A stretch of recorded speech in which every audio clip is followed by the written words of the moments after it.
पिछले सेक्शन में जब हमने शेयर्ड मेमोरी को एक्सप्लोर किया था, तब हमें ऑन चिप SSRAM की लाइटनिंग फास्ट कैपेबिलिटीज का पता चला था। अब हम अपना ध्यान पूरे GPU मेमोरी सबसिस्टम के फाउंडेशन की तरफ ले जाते हैं, जो कि ग्लोबल मेमोरी है। ग्लोबल मेमोरी आपके ग्राफिक्स कार्ड पर VRAM का एक बहुत बड़ा समंदर है।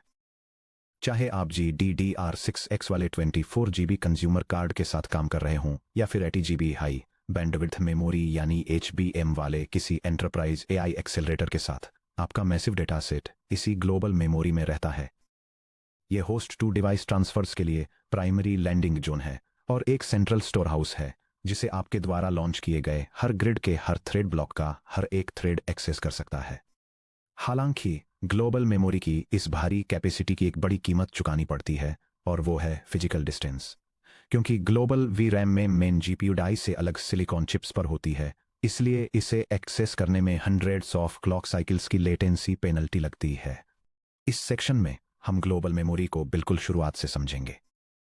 हम इसके फिजिकल हार्डवेयर लेआउट को एक्सप्लोर करेंगे, एनालाइज करेंगे कि मेमोरी कंट्रोलर्स हार्डवेयर ट्रांजैक्शंस को कैसे प्रोसेस करते हैं, मेमोरी कोलिसिंग के क्रिटिकल कॉन्सेप्ट को समझेंगे, और ये देखेंगे कि डेटा CPU, VRAM और SIM कैशेस के बीच कैसे मूव करता है। Section break, the system blueprint scope, life time और लेटेंसी। हाई परफॉर्मेंस कर्नल्स बनाने के लिए आपको यह समझना होगा कि ब्रॉडर सिस्टम हायरार्की में ग्लोबल मेमोरी कहाँ फिट होती है और थ्रेड्स इसके साथ कैसे इंटरेक्ट करते हैं। यह डायग्राम एक होस्ट CPU और डिवाइस GPU सिस्टम के हार्डवेयर आर्किटेक्चर और मेमोरी हायरार्की को इलस्ट्रेट करता है। यह होस्ट CPU कोर्स और सिस्टम RAM को एक PCIe बस के जरिए GPU से कनेक्ट होते हुए दिखाता है। GPU के अंदर memory hierarchy high capacity global video RAM से ऑन चिप लेवल 2 कैश के जरिए नीचे इंडिविजुअल स्ट्रीमिंग मल्टीप्रोसेसर्स तक ट्रांजिशन करती है, जिसमें level 1 data cache, shared memory और एग्जीक्यूशन थ्रेड्स होते हैं। ग्लोबल स्कोप और विजिबिलिटी, रजिस्टर्स या शेयर्ड मेमोरी के अपोजिट जो सिर्फ इंडिविजुअल थ्रेड्स या थ्रेड ब्लॉक्स तक ही लिमिटेड होते हैं। Grid wide visibility, same CUDA context के अंदर लॉन्च किए गए किसी भी ब्लॉक का कोई भी थ्रेड ग्लोबल मेमोरी में किसी भी लोकेशन से रीड या राइट कर सकता है। Host interactivity, global memory CPU और GPU के बीच का प्राइमरी ब्रिज है। होस्ट CPU CUDA मैलॉक का यूज करके ग्लोबल मेमोरी एलोकेट करता है, जैसा कि हमने चैप्टर 21.8 में देखा था, और CUDA मेम कॉपी जैसे API कॉल्स का यूज करके डेटा को बैक एंड फोर्थ कॉपी करता है। Life time, global memory allocations persistent होते हैं। ग्लोबल मेमोरी में स्टोर किया गया data multiple consecutive kernel launches के दौरान तब तक सेफ रहता है जब तक कि होस्ट द्वारा CUDA फ्री के जरिए इसे एक्सप्लिसिटली फ्री न कर दिया जाए, या जब तक CUDA कॉन्टेक्स्ट डिस्ट्रॉय न हो जाए।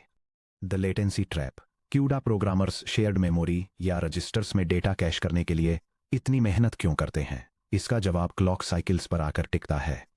जब एक ASM ऐसे इंस्ट्रक्शन को एग्जीक्यूट करता है जो ग्लोबल मेमोरी से डेटा रिक्वेस्ट करता है, जैसे कि float x = t input 8 index IDX, तो वो रिक्वेस्ट SM डाई से बाहर निकलकर इंटरनल चिप राउटिंग के जरिए मेमोरी कंट्रोलर्स तक जाती है, फिर फिजिकल VRAM मॉड्यूल्स तक पहुंचती है और वहां से वापस आती है।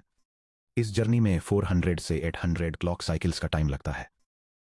अगर एक ASM कोर 4 साइकिल्स में एक फ्लोटिंग पॉइंट मल्टीप्लिकेशन एग्जीक्यूट करता है, तो ग्लोबल मेमोरी स्टॉल का मतलब है कि वो कोर थियोरेटिकली 100 से 200 अरिथमेटिक कैलकुलेशंस कर सकता है, जितने टाइम में VRAM से एक सिंगल फ्लोट फेच होता है।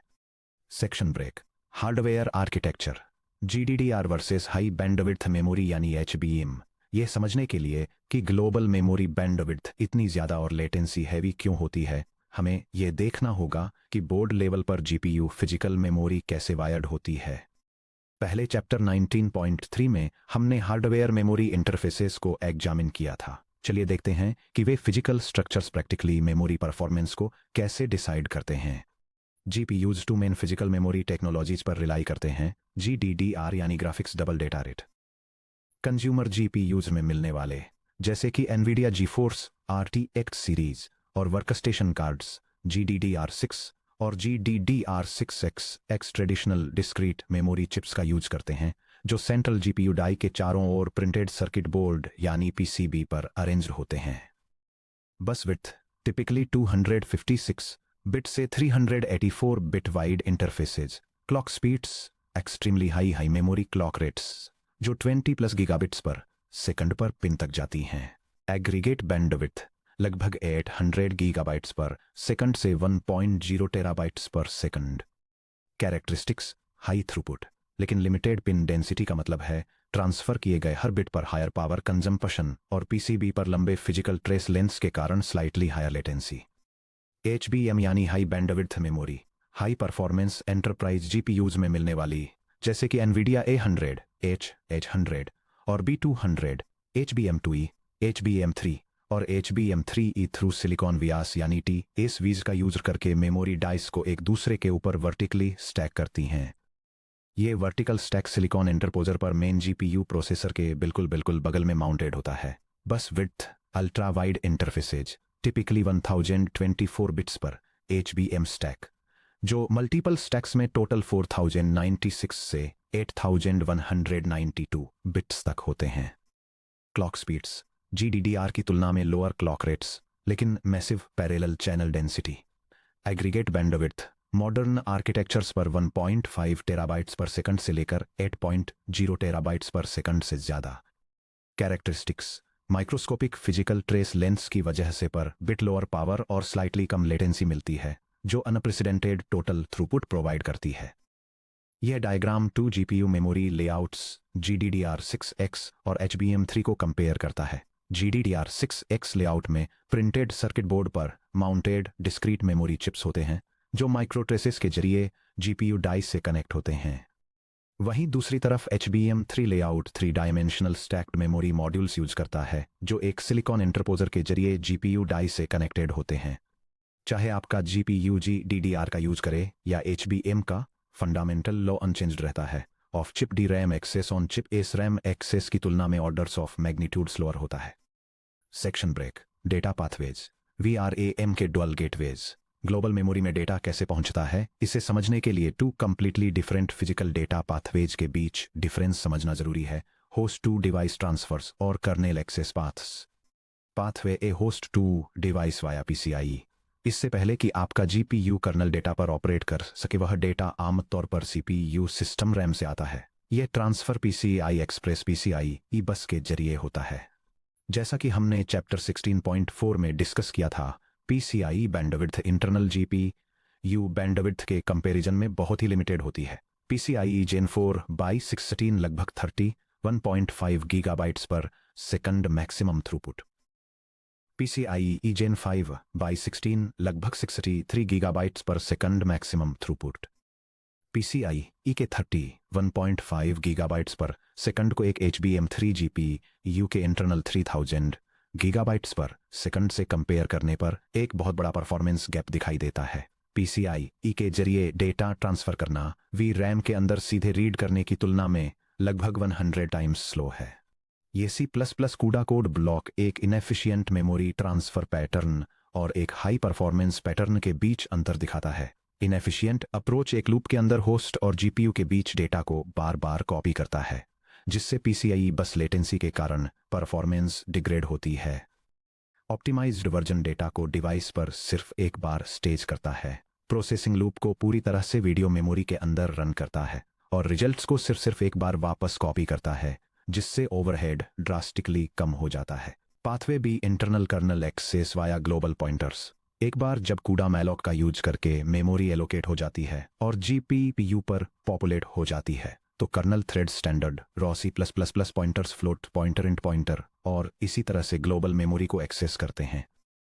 यह graphics processing unit kernel basic global memory operations को डेमोन्स्ट्रेट करता है। यह इनपुट मेमोरी से एक फ्लोटिंग पॉइंट वैल्यू रीड करने के लिए एक यूनिक थ्रेड आइडेंटिफायर कैलकुलेट करता है, एक सिंपल अरिथमेटिक स्केलिंग और ऑफसेट कैलकुलेशन परफॉर्म करता है और फिर अपडेटेड रिजल्ट को वापस आउटपुट मेमोरी में राइट करता है। कॉन्स्ट फ्लोट पॉइंटर रेस्ट्रिक्ट के यूज पर ध्यान दें। रेस्ट्रिक्ट कीवर्ड C++ कंपाइलर को बताता है कि पॉइंटर स्कोप में किसी अन्य पॉइंटर के साथ एलियास नहीं करता है। इससे कूडा कंपाइलर NVCC को specialised read only caching instructions LDG का यूज करके ग्लोबल लोड्स को ऑप्टिमाइज करने में मदद मिलती है। Section break the hardware transaction engine memory coalescing. अब हम जीपीयू मेमोरी ऑप्टिमाइजेशन के सबसे क्रिटिकल कॉन्सेप्ट पर आते हैं, जिसे मेमोरी कोलेसिंग कहते हैं। जब एक वार्प में थ्रेड्स मेमोरी इंस्ट्रक्शंस इश्यू करते हैं, तो जीपीयू मेमोरी हार्डवेयर 32 अलग अलग इंडिविजुअल बाइट फेचेस को एग्जीक्यूट नहीं करता है। इसके बजाय मेमोरी कंट्रोलर्स वार्प के सभी 32 थ्रेड्स द्वारा रिक्वेस्टेड मेमोरी एड्रेसेस को एक साथ एनालाइज करते हैं और उन्हें सबसे कम पॉसिबल नंबर वाले fixed size physical cash lines में कंबाइन या कोलेस कर देते हैं। ट्रांजैक्शन ग्रेन्युलैरिटी 32, 64 और 128 बाइट्स। ग्लोबल मेमोरी रिक्वेस्ट्स को 32 बाइट्स, 64 बाइट्स या 128 बाइट्स के अलाइन ट्रांजैक्शंस में सर्विस दी जाती है, जो L2 कैश लाइन सेगमेंट्स के करस्पोंडिंग होते हैं। अगर एक वार्प के सभी 32 थ्रेड्स ऐसे डेटा की रिक्वेस्ट करते हैं जो एक contiguous naturally aligned 128 byte segment के अंदर आता है, तो हार्डवेयर पूरे वार्प की रिक्वेस्ट को एक सिंगल 128 बाइट ट्रांजैक्शन में ही पूरा कर सकता है। Scenario A colon perfect coalescing break in sequential access bracket cage close. मान लीजिए 32 थ्रेड्स का एक warp float val equals D in 8 idx where idx equals block i dot dim dot x brim dot x plus thread id dot x को execute कर रहा है। हर float 4 bytes का है। Thread 0 address 0x00 bracket open bytes 023 bracket close की request करता है। Thread 1 address 0x04 bracket open bytes 427 bracket close की रिक्वेस्ट करता है। और इसी तरह आगे भी thread 31 an address AX7C bracket open bytes 124 to 127 bracket close की रिक्वेस्ट करता है। वार्प द्वारा रिक्वेस्ट किया गया total memory footprint exactly 32 times 4 bytes equals 128 bytes है, जो कि 128 बाइट बाउंड्री पर परफेक्टली अलाइंड है। यह डायग्राम पैरेलल जीपीयू प्रोग्रामिंग में कोएलिस्ड मेमोरी एक्सेस के कॉन्सेप्ट को समझाता है। यह दिखाता है कि कैसे एक वार्प में 32 थ्रेड्स, जिनमें से हर एक 4 बाइट्स डेटा की रिक्वेस्ट कर रहा है, एक single aligned 128 byte memory transaction में एक साथ ग्रुप हो जाते हैं। चूंकि रिक्वेस्टेड मेमोरी एड्रेसेस कंटिगुअस और अलाइंड हैं, इसलिए यह ट्रांसफर बिना बैंडविड्थ वेस्ट किए 100% बस एफिशिएंसी अचीव करता है। Result :1 memory transaction bus efficiency :100%। Section break. Scenario B: strided access bracket open uncoalesced memory access bracket close. अब मान लीजिए कि आपका कर्नेल 32 एलिमेंट्स के स्ट्राइड के साथ मेमोरी एक्सेस करता है। For example shared memory staging के बिना सीधे रोज की जगह मैट्रिक्स कॉलम्स को एक्सेस करना: float val equals D in 8 thread id dot x times 32 thread 0 element 0 bytes 023 request करता है। Thread 1 element 32 bytes 128 to 131 request करता है। Thread 2 element 64 byte 256 to 259 request करता है। Thread 31 element 992 bytes 3968 to 3971 request करता है। भले ही हर थ्रेड सिर्फ एक 4 बाइट फ्लोट चाहता है, लेकिन हर रिक्वेस्ट एक completely different 32 byte cache line segment में आती है। यह डायग्राम दिखाता है कैसे जीपीयू वार्प थ्रेड्स द्वारा अनकोलेस्ड मेमोरी एक्सेस से लो बस एफिशिएंसी होती है। यह दिखाता है कि 32 थ्रेड्स स्कैटर्ड डेटा एड्रेसेस के लिए सेपरेट 32 बाइट मेमोरी ट्रांजैक्शंस कर रहे हैं, जिससे केवल 12.5% की लो बस एफिशिएंसी मिलती है, क्योंकि हर ट्रांजैक्शन के सिर्फ 4 बाइट्स ही एक्चुअली यूज होते हैं। इस सिंगल वार्प इंस्ट्रक्शन को सर्विस करने के लिए हार्डवेयर मेमोरी कंट्रोलर को बस के पार 32 separate 32 byte physical transactions issue करने होंगे, जिससे सिर्फ 128 बाइट्स डेटा का इस्तेमाल करने के लिए ऑफ चिप से total 32 times 32 equals 1024 bytes fetch करने पड़ेंगे। रिजल्ट: 32 मेमोरी ट्रांजैक्शंस बस एफिशिएंसी: 12.5%। आपकी इफेक्टिव मेमोरी बैंडविड्थ 87.5% तक गिर जाती है। Section break. Scenario C: misaligned memory access. क्या होता है अगर थ्रेड्स कॉन्टिग्यूअस डेटा एक्सेस करते हैं, लेकिन स्टार्टिंग पॉइंटर एड्रेस नेचुरली एक 128 बाइट बाउंड्री पर अलाइंड नहीं होता है? मान लीजिए थ्रेड 0 बाइट ऑफसेट 4, जिसका एड्रेस 0x04 है, से लेकर थ्रेड 31 तक जो बाइट ऑफसेट 131, जिसका एड्रेस 0x83 है, की रिक्वेस्ट करता है।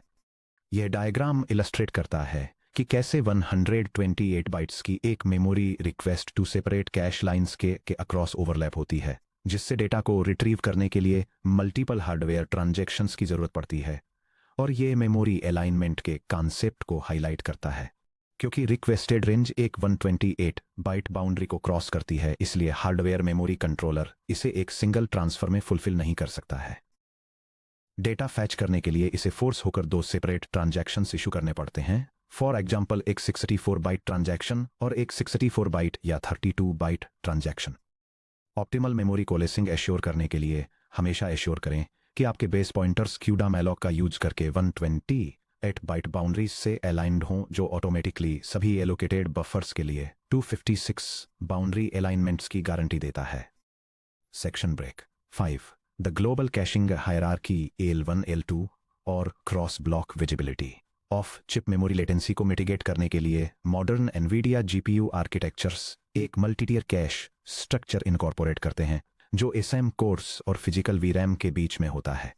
यह डायग्राम जीपीयू मेमोरी हायरार्की को इलस्ट्रेट करता है, जो अलग अलग स्टोरेज लेवल्स के बीच कनेक्शन और लेटेंसी कैरेक्टरिस्टिक्स को डिटेल में बताता है। टॉप पर स्ट्रीमिंग मल्टीप्रोसेसर में रजिस्टर फाइल और लेवल 1 डेटा कैश होता है।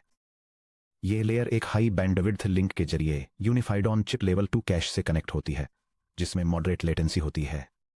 Finally, level 2 cash of chip global video RAM के साथ इंटरफेस करता है, जिसकी लेटेंसी सबसे ज्यादा होती है, जिसे क्लॉक साइकिल्स में मेजर किया जाता है। The central role of the on chip L2 cache, हर मेमोरी एक्सेस जो एक एसएम से बाहर निकलता है, वो सबसे पहले जीपीयू के unified on chip L2 cache को हिट करता है।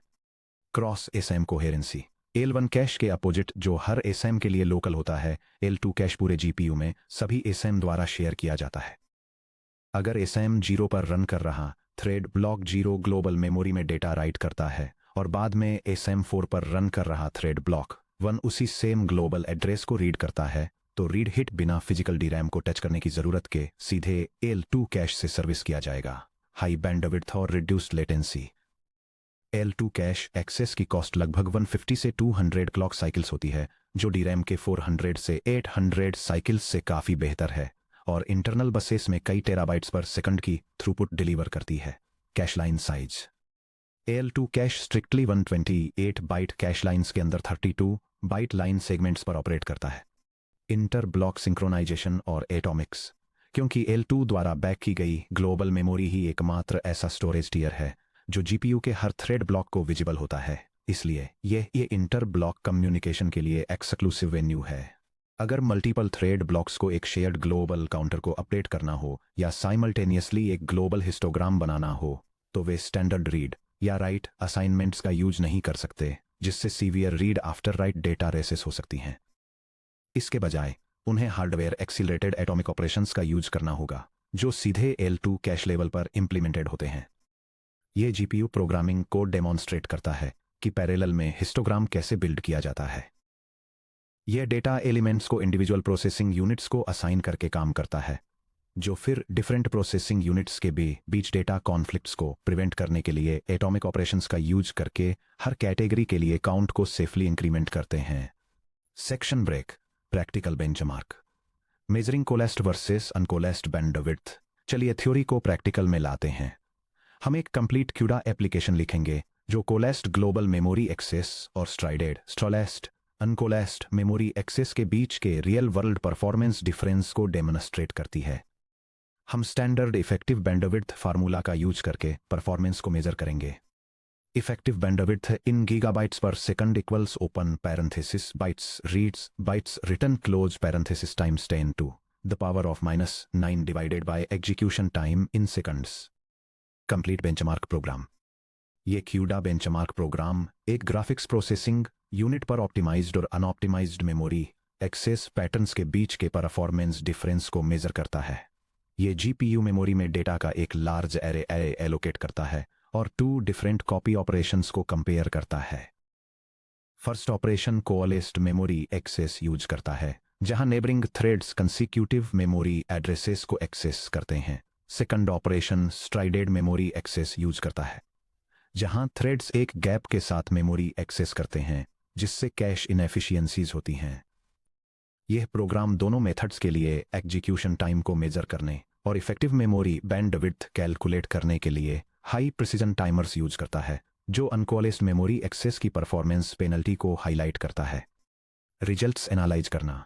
एक मॉडर्न वर्कस्टेशन जीपीयू पर इस बेंचमार्क को रन करने से कुछ इस तरह का ड्रामेटिक आउटपुट मिलता है। यह बेंचमार्क रिजल्ट एक लार्ज डेटा सेट का यूज करके एक ग्राफिक्स प्रोसेसिंग यूनिट पर 2 डिफरेंट मेमोरी रिट्रीवल पैटर्न्स को कंपेयर करता है। डेटा दिखाता है कि sequential memory retrieval highly efficient है, जिससे हाई थ्रूपुट मिलता है, जबकि स्टेप्स के बीच गैप्स के साथ non sequential retrieval processing speed को ड्रास्टिकली स्लो कर देता है और डेटा ट्रांसफर रेट्स को रिड्यूस करता है। उन नंबर्स को देखिए। बिल्कुल सेम एरे साइज पर ऑपरेट करने वाला आइडेंटिकल एल्गोरिदम 11 टाइम्स से भी ज्यादा स्लो चलता है, सिर्फ इसलिए क्योंकि थ्रेड्स ने फिजिकल सीक्वेंस से बाहर मेमोरी की रिक्वेस्ट की थी। कोलेस्ट वर्जन में हार्डवेयर ने ऑप्टिमल 128 बस ट्रांजैक्शंस का यूज करके वार्प की रिक्वेस्ट्स को सर्व किया। स्ट्राइडेड वर्जन में हार्डवेयर को हर वार्प इंस्ट्रक्शन के लिए 32 रिडंडेंट ट्रांजैक्शंस इश्यू करने के लिए फोर्स होना पड़ा, जिससे internal memory controllers wasted overhead से सैचुरेट हो गए। Section break. Connecting the dots. Global versus shared में मेमोरी कैशिंग स्ट्रेटेजीज। अब जब हम ग्लोबल मेमोरी सेक्शन 22.5 और शेयर्ड मेमोरी सेक्शन 22.4 दोनों को अच्छी तरह एक्सप्लोर कर चुके हैं, तो चलिए उनके आर्किटेक्चरल प्रोफाइल्स को साइड बाय साइड कंपेयर करते हैं। ये टेबल कई आर्किटेक्चरल मैट्रिक्स के बेसिस पर ग्लोबल मेमोरी, जिसे डिवाइस एट्रीब्यूट से डिफाइन किया जाता है, और शेयर्ड मेमोरी, जिसे शेयर्ड एट्रीब्यूट से डिफाइन किया जाता है, के बीच कंपैरिजन करती है। फिजिकली ग्लोबल मेमोरी DRAM या हाई बैंडविड्थ मेमोरी में ऑफ चिप होती है, जो 12 से लेकर 96 गीगाबाइट्स से भी ज्यादा की मैसिव कैपेसिटी देती है। इसके opposite shared memory streaming multiprocessor SRAM के अंदर ऑन चिप लोकेटेड होती है, जिसकी कैपेसिटी पर स्ट्रीमिंग मल्टीप्रोसेसर सिर्फ 48 से लेकर 228 किलोबाइट्स जैसी काफी कम होती है। जब परफॉर्मेंस की बात आती है, तो ग्लोबल मेमोरी की एक्सेस लेटेंसी काफी ज्यादा होती है, जो कि अप्रोक्सीमेटली 400 से 800 साइकिल्स तक होती है, और इसका एग्रीगेट बैंडविड्थ लगभग 1.0 से 8.0 टेराबाइट्स पर सेकंड होता है। वहीं दूसरी तरफ शेयर्ड मेमोरी की लेटेंसी अल्ट्रा लो होती है, जो कि अप्रोक्सीमेटली 20 से 30 साइकिल्स होती है, और इसका एग्रीगेट बैंडविड्थ काफी ज्यादा यानी 10.0 से लेकर 20 टेराबाइट्स पर सेकंड से भी ऊपर होता है। स्कोप और लाइफ टाइम के मामले में ग्लोबल मेमोरी सभी थ्रेड ब्लॉक्स और होस्ट CPU के लिए विजिबल होती है, और ये कर्नल्स के अक्रॉस भी परसिस्ट करती है, जबकि शेयर्ड मेमोरी केवल एक सिंगल थ्रेड ब्लॉक या कोऑपरेटिव थ्रेड एरे तक ही रिस्ट्रिक्टेड होती है, और इसे पर ब्लॉक एलोकेट और फ्री किया जाता है। इसलिए ग्लोबल मेमोरी के लिए ऑप्टिमाइजेशन का फोकस मेमोरी कोएलिसिंग को एनफोर्स करने पर होता है, जबकि शेयर्ड मेमोरी के लिए गोल बैंक कॉन्फ्लिक्ट्स को अवॉइड करना होता है। क्यूडा मेमोरी हायरार्की का गोल्डन रूल। जब आप हाई परफॉर्मेंस GPU एल्गोरिदम को आर्किटेक्ट कर रहे हों, तो आपका प्राइमरी डिजाइन रूल हमेशा ये होना चाहिए: ग्लोबल मेमोरी ट्रांजैक्शंस को मिनिमाइज करें। ग्लोबल VRAM से रजिस्टर्स या शेयर्ड मेमोरी में डेटा को जितना हो सके उतनी कम बार फेच करें। फाइनल रिजल्ट्स को वापस ग्लोबल मेमोरी में राइट करने से पहले उस कैश्ड डेटा पर जितना हो सके उतना ज्यादा कंप्यूटेशन परफॉर्म करें। सेक्शन 22.4 से हमारे टाइल्ड मैट्रिक्स मल्टीप्लिकेशन कर्नेल को याद कीजिए। ग्लोबल मेमोरी के सब टाइल्स को कोऑपरेटिवली फास्ट शेयर्ड मेमोरी में लोड करके हमने ग्लोबल मेमोरी ट्रैफिक को 16 के फैक्टर से कम कर दिया। उस सिंगल ऑप्टिमाइजेशन ने मेमोरी बाउंड एल्गोरिदम्स जो ऑफ चिप DRAM लेटेंसी से चोक हो जाते हैं, उन्हें पीक टीफ्लॉप्स पर चलने वाले कंप्यूट बाउंड पावर हाउस में बदल दिया है। Section break. समरी और की takeaways. Massive capacity high latency. Global memory GPU का मेन VRAM पूल है। ये गीगाबाइट्स की कैपेसिटी ऑफर करता है, जो सभी थ्रेड्स और होस्ट CPU द्वारा एक्सेसिबल है, लेकिन इसमें 400 से 800 क्लॉक साइकिल्स की हाई फिजिकल लेटेंसी पेनल्टी होती है। PCIe versus internal VRAM bandwidth. PCIe बस पर डेटा मूव करना, जो कि लगभग 31.5 से 63 GB पर सेकंड है, इंटरनल VRAM रीड करने से 100 टाइम्स स्लो है। कर्नेल लॉन्चेस के दौरान डेटा सेट्स को GPU पर रखकर CPU से GPU डेटा ट्रांसफर को मिनिमाइज करें। मेमोरी कोलेसिंग एसेंशियल है। हार्डवेयर ग्लोबल मेमोरी रिक्वेस्ट्स को 32, 64 या 120 8 बाइट अलाइंड कैशे लाइंस में प्रोसेस करता है। 100% बस एफिशिएंसी अचीव करने के लिए एक वार्प में थ्रेड्स को कॉन्टिगुअस सीक्वेंशियल मेमोरी एड्रेसेस को एक्सेस करना चाहिए। स्ट्राइडेड एक्सेस पेनल्टीज। नॉन सीक्वेंशियल या स्ट्राइडेड एक्सेस मेमोरी कंट्रोलर को पर वार्प मल्टीपल रेंडेंट ट्रांजैक्शंस इश्यू करने के लिए फोर्स करता है, जिससे इफेक्टिव मेमोरी बैंडविड्थ ड्रास्टिकली कम हो जाती है। Unified L2 cache. सभी ग्लोबल मेमोरी रिक्वेस्ट से ऑन चिप L2 कैशे से पास होती हैं, जो क्रॉस एसएम कोहेरेंसी प्रोवाइड करती हैं और ग्लोबल एटॉमिक ऑपरेशंस के लिए हार्डवेयर फाउंडेशन की तरह काम करती हैं। Section break. What's next. हमने एक्सप्लोर किया है कि थ्रेड्स कैसे ग्लोबल मेमोरी में डायनेमिक एरेज को रीड और राइट करते हैं और उन्हें शेयर्ड मेमोरी में स्टेज करते हैं। लेकिन उन रीड ओनली एल्गोरिदम पैरामीटर्स के बारे में क्या, जैसे कि filter weights physics, constant transformation matrices या लुकअप टेबल्स, जो पूरे कर्नेल एग्जीक्यूशन के दौरान फिक्स्ड रहते हैं। अगर hundreds of concurrent threads global memory से एक ही समय पर बिल्कुल सेम कांस्टेंट पैरामीटर को रीड करने की कोशिश करते हैं, तो स्टैंडर्ड कैशे लाइंस में अभी भी रिडंडेंट ट्रैफिक आ सकता है। पेज को सेक्शन 22.6 कांस्टेंट मेमोरी, कांस्टेंट और read only cache broadcast mechanics for shared parameters पर टर्न कीजिए, जहां हम एक specialised highly optimised memory region को एक्सप्लोर करेंगे, जिसे एक सिंगल क्लॉक साइकिल में एक एंटायर वार्प में सिंगल स्केलर पैरामीटर्स को ब्रॉडकास्ट करने के लिए डिजाइन किया गया है।